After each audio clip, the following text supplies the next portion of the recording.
आप सभी क्षेत्रवासियों को मेरा नमस्कार।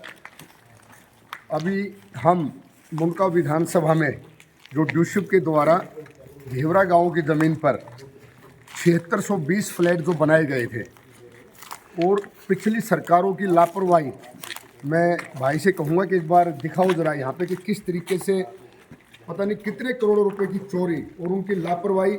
अगर समय रहते इन फ्लैटों को अलॉट कर दिया जाता तो जो परिवार इनके असली हकदार थे उनको इस चीज़ से वंचित रखा गया। और जो परिवार यहाँ पे बड़ी हिम्मत करके लगभग 218 फ्लैट जो उन्होंने अलॉट किए थे, वो अगर यहाँ पे रहने के लिए अपनी इच्छा शक्ति बनाए तो उनको कोई भी सुविधा नहीं दी गई है। यहाँ तक ना उनको पानी की व्यवस्था है, ना उनकी स्ट्रीट लाइटें ठीक है, यहाँ तक कि जो पार्क है उनके अंदर कोई व्यवस्था नहीं है।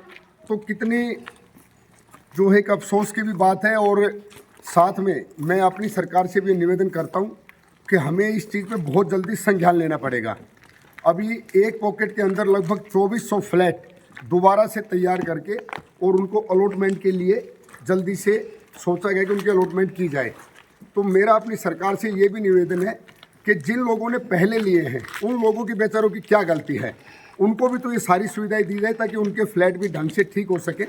तो उन सब के भी फ्लैटों की मरम्मत करवा के, क्योंकि उनके फ्लैटों का सारा सामान चोरी हो चुका था और ये पिछली सरकारों के अंदर ही कई साल से लगातार यहाँ पे ये घोटाला चल रहा था। इसमें कौन लोग शामिल थे, बिजली के खंभे हैं, बड़ी बड़ी लाइनें बिजली की भी काट चुके। तो मुझे तो नहीं लगता कि किसी सिंपल से कोई भी चोर यहाँ पे आएगा और तार काट ले जाएगा।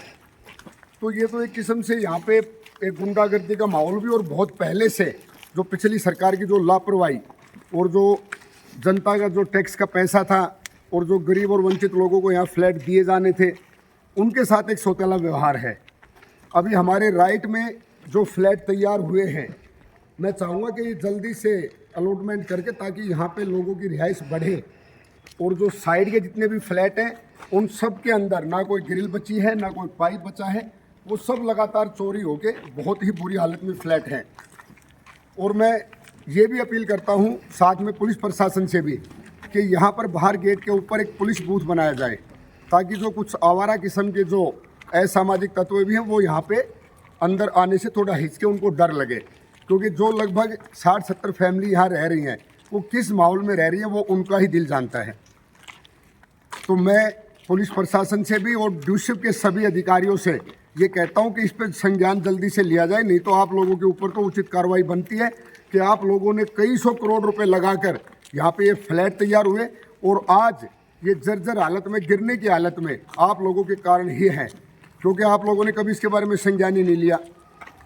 तो मैं विधायक होने के नाते, जनप्रतिनिधि होने के नाते, जो यहाँ पर एसोसिएशन है, बहन जिनसी जी हैं जो सांसद जी से मिली थी, और भी काफ़ी सारे मेरे आदरणीय बड़े भाई हमारे साथ हैं, तो आपसे मैं ये आश्वस्त करता हूँ कि अब हमारे संज्ञान में आ गया। और मंगलवार को यहाँ पे डिपार्टमेंट के जितने भी यहाँ डिपार्टमेंट है, चाहे वो जल बोर्ड हो, चाहे वो TDPL हो, या फिर वो हॉर्टिकल्चर हो, और तो सिक्योरिटी वाला हो, जो भी मुद्दे हैं SHO को भी बुलाएंगे जो अपना सुरक्षा के लिए, और आप लोगों के साथ बैठ के आगे भविष्य में ना यहाँ पे चोरी हो और जल्दी से इनके ऊपर संज्ञान लेके और इन फ्लैटों को जो है आवंटित किया जाए। और जो फ्लैटों में जिनमें आप रहते हो उनके अंदर भी कुछ सुविधाएं सरकार के द्वारा दी जाए, हम इस बात को भी रखेंगे। जय हिंद, जय भारत।